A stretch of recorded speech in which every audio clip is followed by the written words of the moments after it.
Assalamualaikum warahmatullahi wabarakatuh. Berjumpa kembali dengan saya Yeni Ambarwati, calon guru penggerak Angkatan 11 dari Kabupaten Darmasraya, Provinsi Sumatera Barat.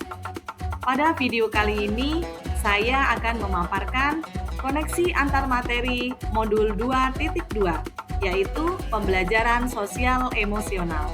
Selamat menyaksikan. Bapak dan Ibu guru hebat, mari bersama-sama kita lihat pertanyaan pemantik pertama pada modul 2.2 ini.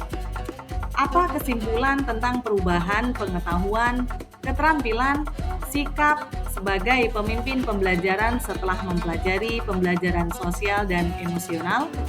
Setelah mempelajari pembelajaran sosial dan emosional, terjadi peningkatan dalam pemahaman, pengetahuan, keterampilan, dan sikap sebagai pemimpin pembelajaran. Pengetahuan tentang 5 KSE dan cara mengintegrasikannya dalam kurikulum menjadi berkembang.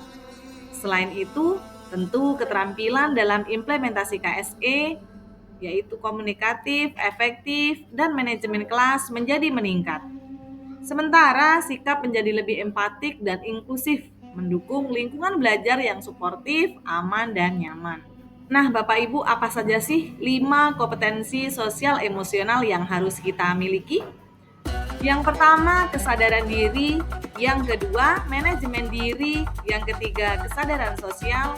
Yang keempat, keterampilan relasi. Dan yang terakhir atau yang kelima, pengambilan keputusan yang bertanggung jawab. Selanjutnya, Bapak dan Ibu guru hebat, mari bersama-sama kita simak pertanyaan pemantik yang kedua. Apa kaitan pembelajaran sosial dan emosional yang telah Anda pelajari dengan modul-modul sebelumnya? Bapak dan Ibu guru hebat, setiap modul yang sudah kita pelajari tentu memiliki kaitan antar modul tersebut. Contoh saja pada modul 1.1 dalam filosofi pendidikan Ki Hajar Dewantara, pembelajaran sosial emosional mendukung pendidikan holistik sesuai dengan prinsip Tuturi Handayani. Sedangkan kaitan antar modul 1.2 dengan 2.2 adalah pada nilai dan peran guru penggerak, pembelajaran sosial emosional memperkuat keteladanan guru dalam empatik dan kepemimpinan. Selanjutnya pada modul 1.3 kaitannya dengan modul 2.2 yaitu sesuai dengan visi guru penggerak, pembelajaran sosial emosional mendukung pendidikan berkelanjutan dan inovatif dengan fokus pada karakter dan keterampilan sosial emosional tersebut.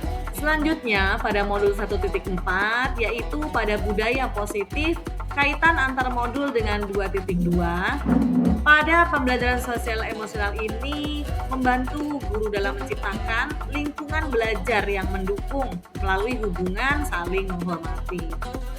Sementara kaitan antara modul 2.2 dengan 2.1 adalah pada pembelajaran berdiferensiasi. Nah, pada pembelajaran berdiferensiasi ini, pembelajaran sosial emosional sangat terlihat bentuknya. Pada pembelajaran sosial emosional, tentu dapat dipastikan pendekatan individual dan inklusif yang mengoptimalkan potensi setiap murid. Bapak dan Ibu guru hebat, mari kita lihat kembali sebelum mempelajari modul ini, apa yang kita pikirkan. Nah, setelah kita mempelajari modul ini, apa pula yang kita pikirkan?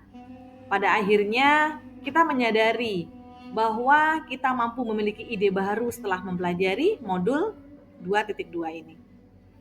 Terkait pikiran saya atau pandangan saya sebelum mempelajari modul 2.2 ini adalah sebelum mempelajari modul ini, saya berpikir bahwa pembelajaran sosial emosional hanya berkaitan dengan pengembangan karakter murid, sehingga fokus utama saya adalah aspek akademis. Namun setelah saya mempelajari modul ini, ternyata PSE ini sangat penting dalam membentuk lingkungan belajar yang positif dan mendukung kesejahteraan psikologi, baik itu murid maupun guru. Nah, Bapak dan Ibu guru hebat, berkaitan dengan kebutuhan belajar dan lingkungan yang aman atau nyaman untuk memfasilitasi seluruh individu di sekolah agar dapat meningkatkan kompetensi akademik maupun kesejahteraan psikologis atau kita biasa sering menyebutnya well-being. Ada 3 hal mendasar dan penting yang kita pelajari. Apa saja hal itu? Mari kita simak selanjutnya. 3 hal mendasar dan penting yang saya pelajari. Yang pertama, pentingnya kesadaran diri dan manajemen diri dalam mengelola emosi dan stres. Yang kedua, kesadaran sosial dan keterampilan berelasi untuk membangun hubungan yang positif dan empatik. Dan yang ketiga, pengambilan keputusan yang bertanggung jawab dapat menciptakan lingkungan yang adil dan inklusif. Sehingga pendidikan ataupun pembelajaran dapat kita laksanakan seperti keinginan dari murid. Nah, Bapak dan Ibu guru hebat, selanjutnya perubahan yang akan saya terapkan di kelas dan di sekolah adalah sebagai berikut. Yang pertama, kepada murid yang akan saya terapkan yaitu mengintegrasikan latihan kesadaran diri dan manajemen emosi ke dalam rutinitas harian ataupun dalam sebuah pembelajaran, serta membangun budaya kelas yang menghargai keberagaman dan kerjasama. Kepada rekan sejawat, saya akan mengadakan sesi pelatihan atau sosialisasi diskusi rutin tentang pembelajaran sosial emosional ini, serta menciptakan komunitas dukungan bagi guru untuk berbagi praktik baik dan strategi dalam mengembangkan manajemen diri sosial dan emosional.